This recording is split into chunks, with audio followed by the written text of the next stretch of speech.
The mode control dramatically changes how the metal detector sounds and acts and what information is displayed on the LCD screen. Coin and jewelry is your most general purpose, beaches, parks, residential yards, general purpose searching. You'll find that the people that are finding the deepest targets are digging more junk, and you're going to dig more junk as you dig more of these questionable signals. The MXT does give you some help in this area. If you get a target, the size of this block is significant. A full block indicates very sure of the MXT is very sure of the indication.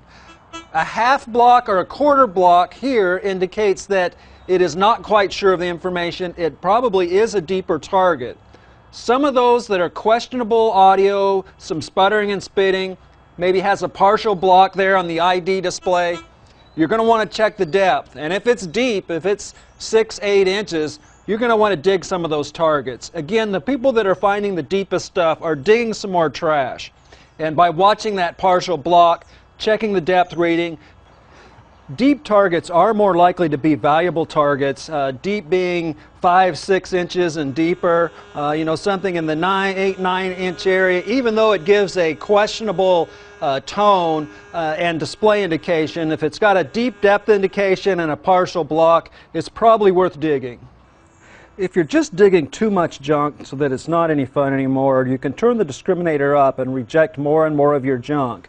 Up to the highest discrimination settings, you're really only going to get copper and silver at your highest discrimination settings. What you really start to lose is your nickels and your jewelry. It's better if you can is to keep it down on the more closer to the triangle and use the display, the block size, and the depth reading to sort out a lot of your aluminum and other trash that fall higher in the scale. Your relic mode is more geared towards your abandoned homesteads, your particular sites that are in the 17 and 1800s, more looking for brasses and leads and things of that nature.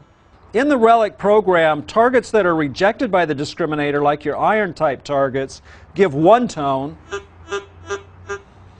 Accepted targets, like the things you're looking for, give a higher tone.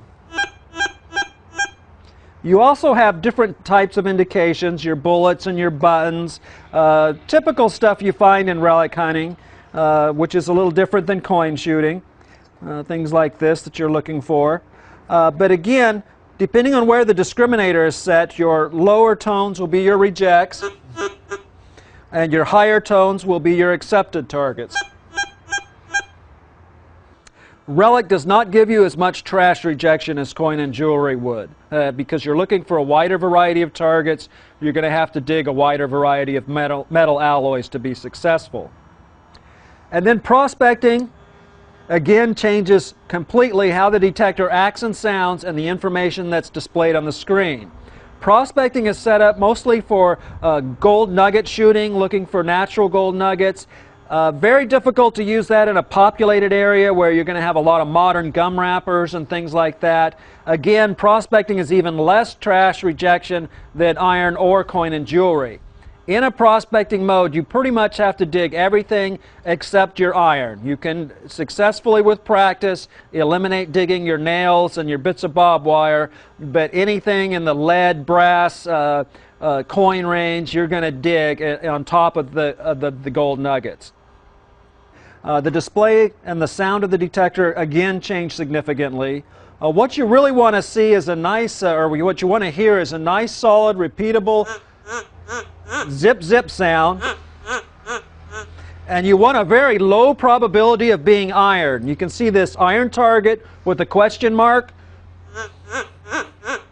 10%. That'd be a good target. That'd be something you'd really want to dig.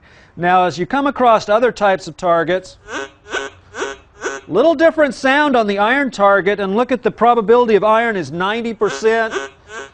That's not something you're going to want to dig. So again, you're looking for a low probability of iron. 10% through 50% are probably going to be of interest. The high probability of iron is probably not what you're going to want to dig. 60 through 90% probability of iron is not going to be of interest. Some other things on the display. Typically, your gold nuggets give you VDI numbers in the lower range. Here's a plus 12. This is your VDI range here on your scale. Most of your gold targets are going to come from minus 20 through 40s and 50s. Rarely do they get up into the 90s in the Americas. They can get that high in some areas that have pure gold, but you kind of have to test some targets in your ground and see what they'll do. So again, a zip zip sound, low probability of iron, that's what you're looking for a nugget. Another thing that the prospecting screen gives you is a monitor of the ground, and that's tracking the mineral in the ground. If you see this ground number climbing, say from 41 to 50 to 60, that means you're getting towards the heavier types of minerals, the black sands, the higher iron type content, and that's a good thing. That's typically where you find your gold nuggets. The opposite of that, of course, is as the numbers are dropping, say from 40s to 30s to 20s, that means you're getting into more conductive types of ground. Now, in some hard rock environments, that could be more ounces per ton. So the change is of more interest than in which particular direction it's going in. Higher numbers means you're going more magnetic to the heavier black sands. Gold is heavier, it tends to settle with the heavier materials, so that could be a good thing. Lower numbers is more conductive, more metal per ton. That may also be of interest, say if you're following a vein and you see this number falling dramatically, you could be getting more and more conductive ounces per ton in that vein. So a change is what's of interest in this ground reading. But primarily you're looking for a zip-zip sound and a low probability of iron. The ground number climbing or falling is going to tell you something's happening with the ground, and you're either going more magnetic or you're going more conductive.